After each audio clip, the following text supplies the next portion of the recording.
Assalamualaikum warahmatullahi wabarakatuh. Halo, perkenalkan nama saya Vita Dewi Rahmawati dengan nomor NIM 20325100021, Prodi D3 Akuntansi, jurusan Akuntansi Politeknik Negeri Malang.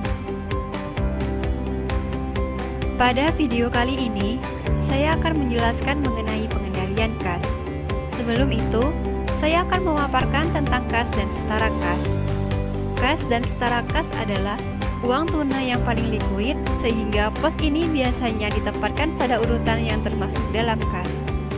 Kas adalah seluruh alat pembayaran yang dapat digunakan dengan segera. Sedangkan setara kas adalah investasi berjangka pendek dan dengan cepat dapat dijadikan kas dalam jumlah tertentu tanpa menghadapi risiko atau perubahan nilai yang signifikan. Contoh dari kas ialah mata uang, koin, kas di rekening giro, kas di rekening bank, surat perintah bayar, wesel, dan kas kecil. Sedangkan contoh dari setara kas ialah kertas komersial, surat berharga, dana pasar uang, obligasi pemerintah jangka pendek, dan tagihan keuangan. Pengendalian kas merupakan suatu prosedur atau proses yang digunakan perusahaan untuk melindungi aset-aset perusahaan, mengolah informasi secara akurat, serta memastikan kepatuhan pada hukum dan peraturan yang berlaku.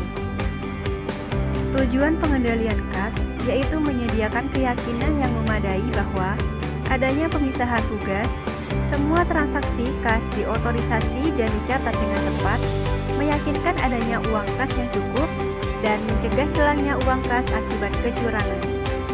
Elemen-elemen pengendalian kas adalah 1. Lingkungan pengendalian merupakan pengendalian terhadap perilaku manajemen dan karyawan secara keseluruhan. 2. Penilaian resiko merupakan proses mengidentifikasi dan menganalisis resiko untuk memperkirakan seberapa penting resiko tersebut, untuk menilai kemungkinan terjadinya resiko dan menentukan tindakan yang dapat menekan atau mencegah resiko tersebut. 3. Prosedur pengendalian merupakan prosedur yang dibuat untuk memberikan keyakinan yang memadai bahwa tujuan perusahaan dapat dicapai, termasuk untuk mencegah kecurangan. 4. Pengawasan. Pengawasan ini merupakan pengawasan terhadap sistem pengendalian kas, di mana untuk menemukan kelemahan-kelemahan dan memperbaiki efektivitas pengendalian. 5. Informasi dan komunikasi. Informasi ini berisikan mengenai lingkungan pengendalian, penilaian risiko, prosedur pengendalian, dan pengawasan yang dibutuhkan oleh pihak manajemen untuk mengarahkan operasi dan memastikan kepatuhan pada pelaporan, hukum, dan peraturan yang diperlukan. Kas merupakan aset yang paling mudah untuk dipindah tangankan dan sulit untuk dibuktikan kepemilikannya, sehingga mudah untuk digelapkan, dicuri, dimanipulasi, dan diselewengkan. Untuk melindungi kas dan menjamin keakuratan catatan akuntansi, perusahaan perlu menetapkan prosedur atas penerimaan dan pengeluaran kas. Pengendalian atas penerimaan kas. Mengingat kas merupakan aset yang paling lancar, maka untuk mengamankan penerimaan kas ini diperlukan sistem pengendalian yang sangat baik dan ekstra hati-hati. Berikut ini adalah beberapa penerapan prinsip pengendalian atas penerimaan kas. 1. Hanya karyawan tertentu saja yang secara khusus ditugaskan untuk penerimaan kas. 2. Adanya pemisahan tugas antara individu yang menerima kas, mencatat atau membukukan penerimaan kas, dan yang menyimpan kas. 3. Setiap transaksi penerimaan kas harus didukung dengan dokumen bukti transaksi. 4. Mengikat karyawan yang menangani penerimaan kas dengan uang pertanggungan. Pengendalian atas pengeluaran kas. Untuk menghindari adanya penggelapan uang dari pengeluaran kas, diperlukan sistem pengendalian yang sangat baik oleh perusahaan. Berikut ini adalah beberapa penerapan prinsip pengendalian atas pengeluaran kas. Adanya pemisahan tugas antara individu yang menyetujui pembayaran kas, melakukan pembayaran kas, dan yang mencatat atau membukukan pengeluaran kas.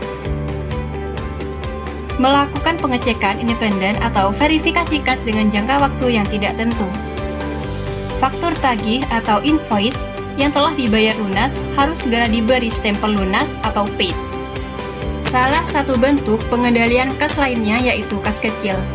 Sebagaimana dalam jenis pengendalian kas dalam kegiatan pengeluaran kas kecil ini bertujuan untuk kegiatan pengeluaran kas dalam jumlah kecil sehingga tidak memungkinkan untuk dilakukan dengan menggunakan cek. Kas kecil dibentuk dengan tujuan mengefisienkan kegiatan-kegiatan yang membutuhkan dana dalam jumlah kecil. Pengendalian kas sangat penting untuk dilakukan, karena pengendalian kas ini akan menjadikan kegiatan pengeluaran dan pemasukan kas berjalan sesuai dengan yang diharapkan, dan tindak kecurangan diminimalisir dapat dihindarkan. Demikian presentasi video dari saya. Terima kasih dan sampai jumpa. Akuntansi eksis. Wassalamualaikum warahmatullahi wabarakatuh.